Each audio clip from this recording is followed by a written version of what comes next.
You're our first guest, by the way. Hey, Yeah. Hi guys. Hey, welcome to the Facebook Live. And today we actually have a wonderful guest, Nic Dilillo out of Cleveland. Nick, I appreciate it. You are guest number 1 for us. You get a prize of nothing. We have nothing to give you. You get the prize that we're coming for your omelets after this. So yes.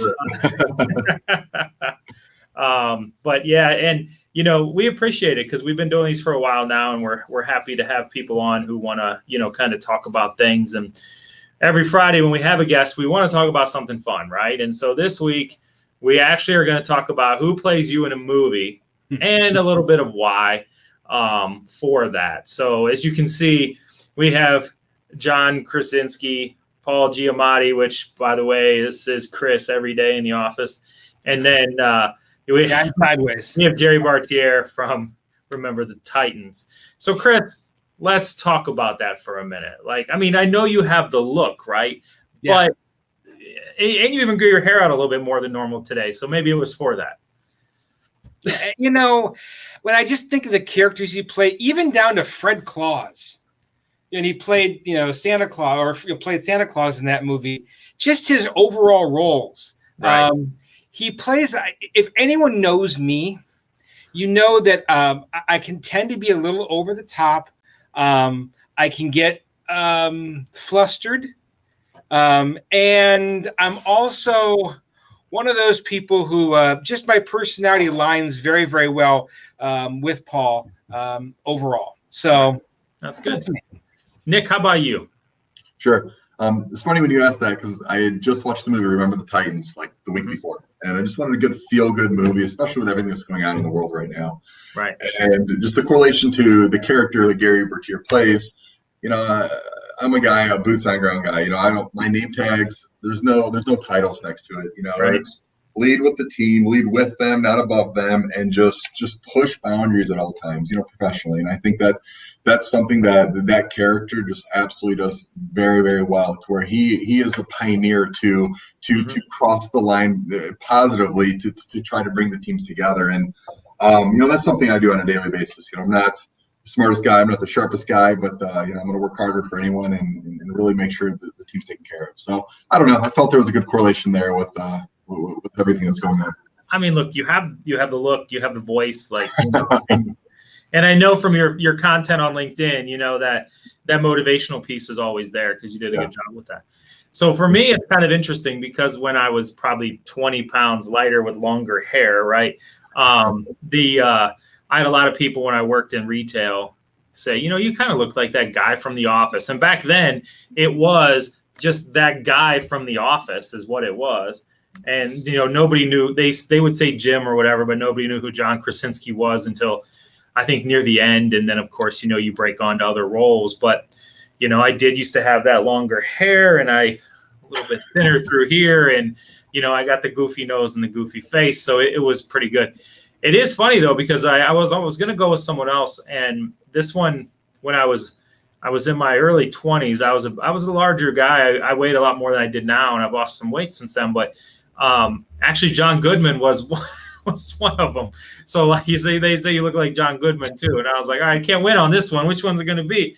Jim from The Office or John Goodman? So it's funny you bring it up. So I've also lost some weight. My other character when I was heavier was a far less attractive person than Paul Giamatti. Mine was going to be Danny DeVito. Nice. You've got the shortness sometimes, Yeah. When you're standing next to me, we could pull. I can't pull off the Arnold Schwarzenegger thing, but we could definitely do the twins situation. Yeah, twins. That's right. No, and it is something because I actually like to think about these kind of things. So, I think when people go into interviews, right? And Nick, you kind of know this from interviewing people. They're on stage. They're always on stage when they go to an interview, right? And so when you tie this back, who plays you in a movie, who would it be if it was you in a movie going into that interview? And how are you on stage? And I don't think people think they're on stage anymore. I just think, we're going to do this here. And maybe if I go meet somebody, I'll sit in the lobby and play on my phone or talk really loud on my cell phone. They just don't pay attention to who they're coming into contact with. And when we talk to people, when we set them up for interviews and everything, the one thing we really, really try to do is tell them you're on stage when whether it's in this situation on the phone or in person. And Chris, he's talked to a lot of people, but Chris, when they see them in person, when they walk into the hotel or property, what's the most important thing for them? Because they're always on stage, or at least should be. Right. And I think, it's the other, the thing to keep in mind is you only get one chance to make a good first impression, to your point. And I think that to kind of take the actor and the movie analogy when it comes to interviews a step further. When you think of Paul Giamatti or Jonathan Kaczynski or any of these characters, okay, we don't know them. I don't know Paul. I don't know John. That way, I don't know these people. I just know them from their brief interaction I have on the movie, that 2-hour interaction. And from there, I judge how I can relate to them. I judge if I think that I like them. I can judge if I want to watch them again. Mm-hmm. The same thing applies when it comes to our interviews. If you're out at a property, for example, at a restaurant or at a particular a hotel or any kind of organization, if you are, no matter where you are, understand that you're doing that same impression. You literally only have a chance right there. What you do in that brief time period, whether you're a great person or not, whether you're a talented person or not, they're not going to know that and not going to care. They're only going to remember what their impression of you was during that interview. And Michael, Nick, it's funny because we tell people, be careful from the minute you will close the car door. Yeah. To sit down in front of somebody, because you don't know if you're riding up the elevator to the executive offices. You have no idea who's in the elevator with you, right? Right. It's funny you say that because I'm right now interviewing for an executive chef, and I think we've had like 7 or 8 interviews past 2 weeks. And the first 2 things I look for: one, how does he treat my valet attendant? How does he treat the front desk person? And then at times I'll leave a little wrapper, right where the entrance is, to see if they're going to pick it up. Little things like that, to where that first impression is so important, because when you're face to face with somebody, you're the interviewer. Obviously, you're going to get a much different person than they would give somebody else. So I try to make sure that they are the same person treating one of our line level associates that they are with me. And I think that respect piece is identified very, very quickly based on how that interaction goes in the first 10 seconds. Yeah. So, yeah. And that is true, because in retail, when I used to run a store in retail, it would almost be the same thing. Like, I knew they were coming, so I'd have the front, the desk say, let me know when they get here. But I usually kind of walk outside, start straightening up things out there, during this time of the year, the pumpkins and everything. And of course, as a store manager and a group general manager, you're like, how you doing today? And you're talking to the guests and everything. And if they just walked by and didn't even say, I'm good, how are you, or anything like that, you're like, well, that doesn't do anybody any good, because, you're not interacting right away. And so I like what you just said there. That's pretty cool. But I think it's also, you talk about, going back to the idea of the actors. Okay. So I think I remember the Titans. I think of The Office. I think even of Jack Ryan movies with John Krasinski. Okay. The body language that those guys have is confident. Okay. Right. Their body language was strong.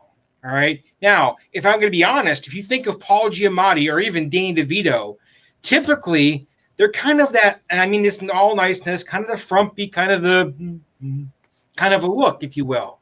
Yeah. So that, I think, is the key also when it comes to what impression, before you ever even open your mouth or pick anything up or do anything. How are you sitting? How are you walking? Are you making eye contact? Before COVID, were you doing the handshake? That kind of thing. Yeah. Yeah. And so that is good. It's a good way to tie it in. And as Michael Weinberg just mentioned, you're always on stage. And unfortunately, he typed, he put out there the microphone was always on. And it depends on who you talk to. If you just watch that Netflix documentary, apparently the microphones are always on. You never know. But either way, and lastly, I wanted to touch base, because I know we're not too far apart. We're in Akron. You're in Cleveland. I live west of Cleveland. But what do you see recovery-wise in downtown Cleveland? Sure. And, I wish I had a crystal ball to kind of give you a little better answer than what you guys are looking for. But, we do rely on the professionals for a lot of the forecasting that have been through these. The 9/11, subprime mortgage in 2008, Gulf War.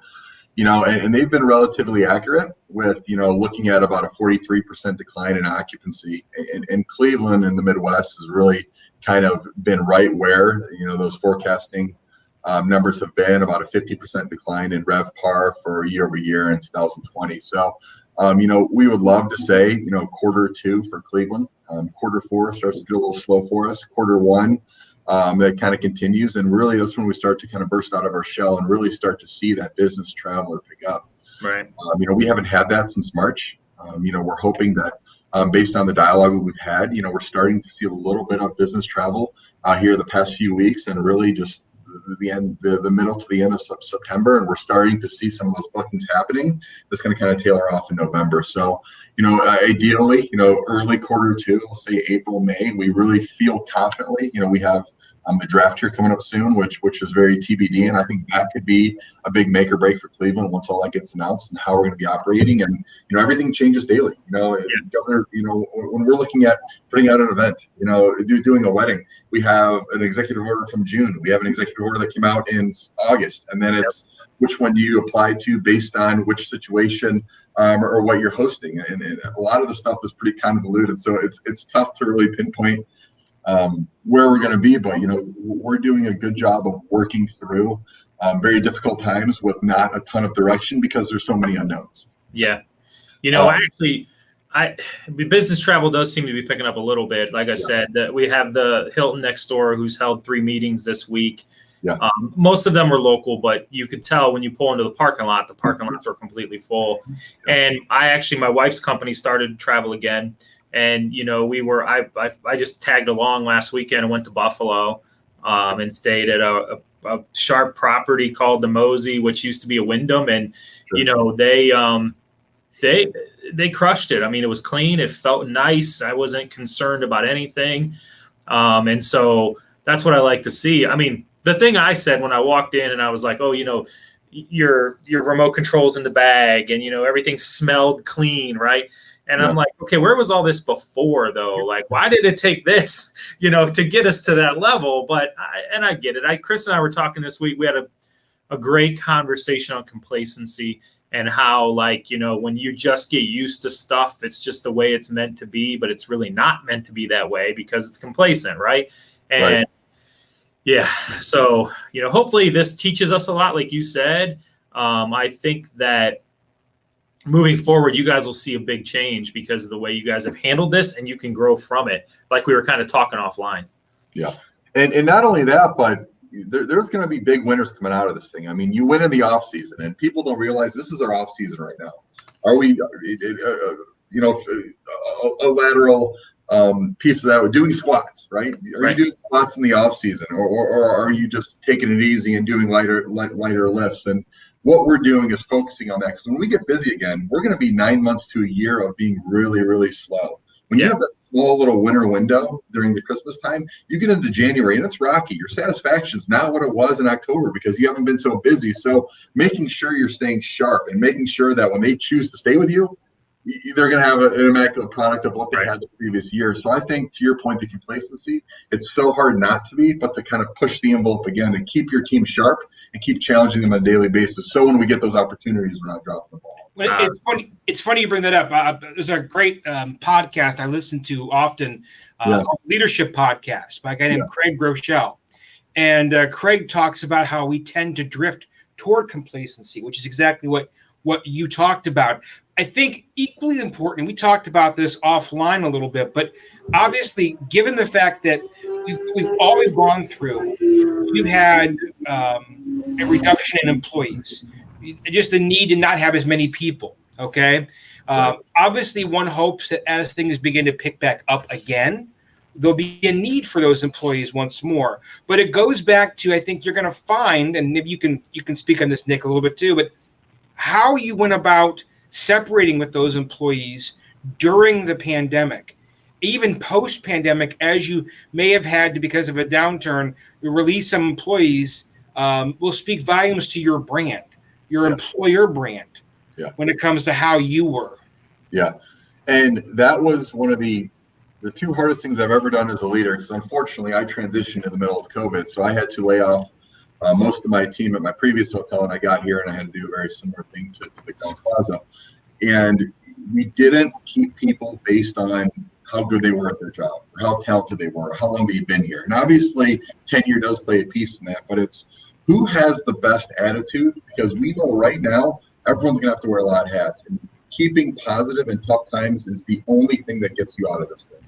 And that was really what we did. It's, you know, they may not be the best front desk agent, they may not be the best room service attendant, but they're going to be the ones that are going to be able to wear a different hat or be flexible or adaptive. You know, we call it bent for action, almost like being like Gumby. You know, you just have to turn at all times just to make sure that the operations go and then the guests are satisfied, because this is 24/7 business. Right. So it was all on attitude and attitude alone. And that's what's getting us through. And we're finding that just like in 2008, you can do more with less people, but you have to have the right culture and you have to have the right buy-in. And we found that to be tremendously successful with the way that we did that.